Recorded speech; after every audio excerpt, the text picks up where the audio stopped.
Everyone, welcome to शिक्षक prep. तो friends, आज की वीडियो में हम डिस्कस करने वाले हैं सीटेट के बाद आपको जॉब कैसे मिलेगी। यानी कि जब आप सीटेट क्वालिफाई हो जाते हैं उसके बाद आप कौन से गवर्नमेंट जॉब के एग्ज़ाम्स दे सकते हैं जिससे कि आपकी गवर्नमेंट जॉब लग जाए। ठीक है, तो सारी चीज़ें डिटेल में मैं आपको समझाने वाली हूँ। अगर आप चैनल पर नए हैं तो चैनल को सब्सक्राइब कर लीजिएगा, क्योंकि यहाँ पर आपको ऐसे ही इम्पॉर्टेंट वीडियोस मिलती रहती हैं।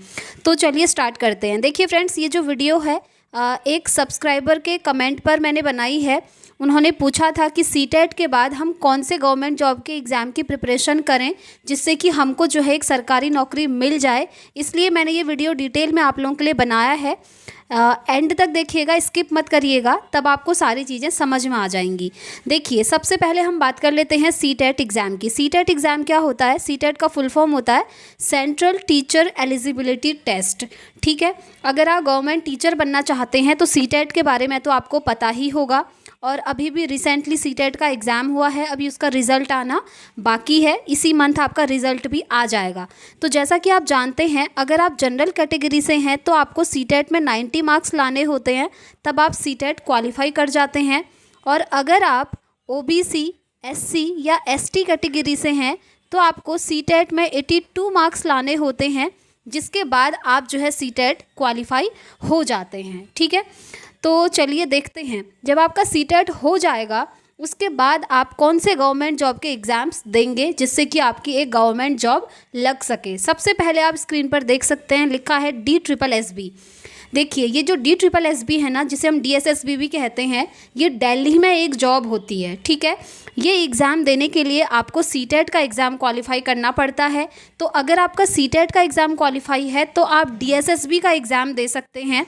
और DSSB में भी आप चाहें तो PRT का भी दे सकते हैं, TGT का भी दे सकते हैं और PGT का भी दे सकते हैं। अब आप बोलेंगे कि ये चीज़ें क्या हैं, तो देखिए DSSB में भी क्या होता है, एक होते हैं प्राइमरी टीचर्स जिन्हें हम PRT बोलते हैं, उसके लिए PRT का एग्ज़ाम होता है।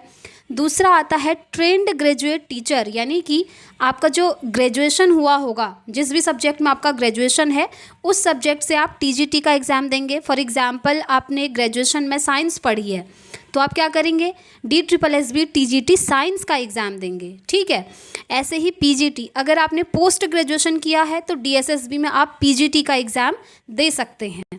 आई होप आप लोग ये चीज़ें समझ गए होंगे। तो कहने का मतलब है, सीटेट के बाद सबसे पहला एग्ज़ाम आता है आपका DSSB, जो कि आप दे सकते हैं, इसकी प्रिपरेशन स्टार्ट कर सकते हैं अगर आपका सीटेट क्वालिफाई हो चुका है तो। उसके बाद हम बात करते हैं, नेक्स्ट एग्ज़ाम आप दे सकते हैं KVS का। KVS आपने नाम सुना ही होगा, यानी कि जो केंद्रीय विद्यालय होते हैं उनकी हम बात कर रहे हैं। इसमें भी आपका PRT, TGT और PGT तीनों ही लेवल पर आपके एग्ज़ाम होते हैं।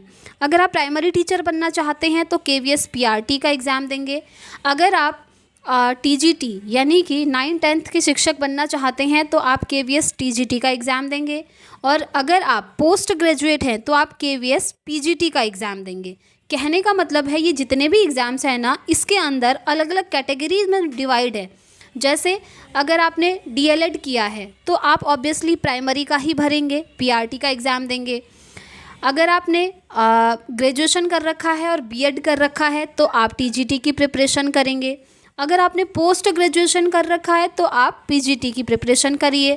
ठीक है, तो आपके पास ऑप्शन बहुत सारे खुल के आ जाते हैं।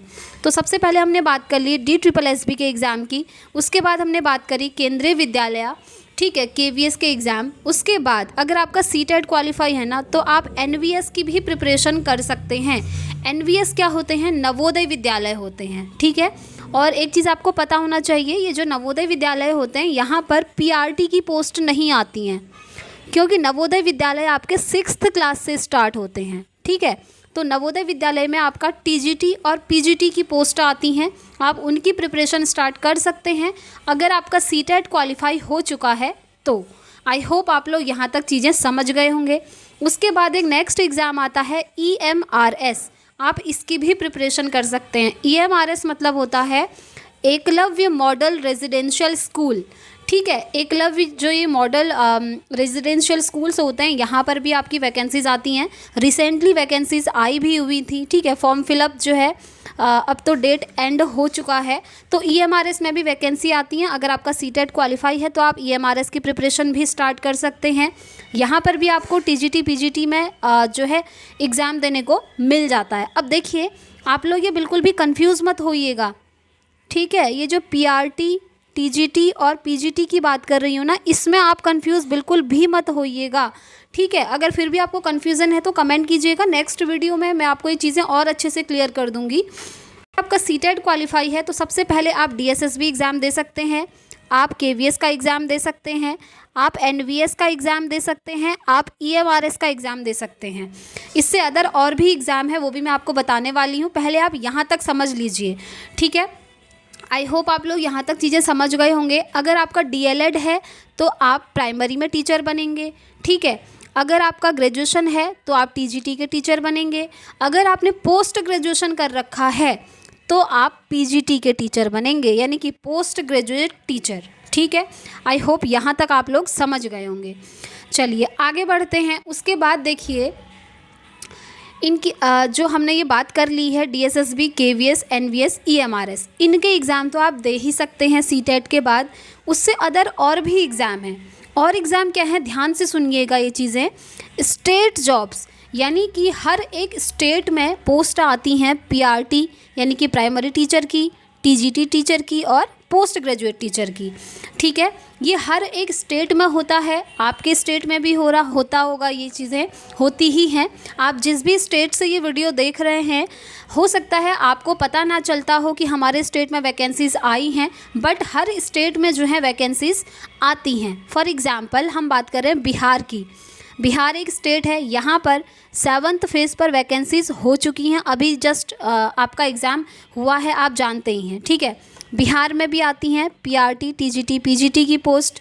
नेक्स्ट हम चंडीगढ़ की बात करें, चंडीगढ़ स्टेट में भी ये वैकेंसीज़ आती हैं पीआरटी, टीजीटी, पीजीटी।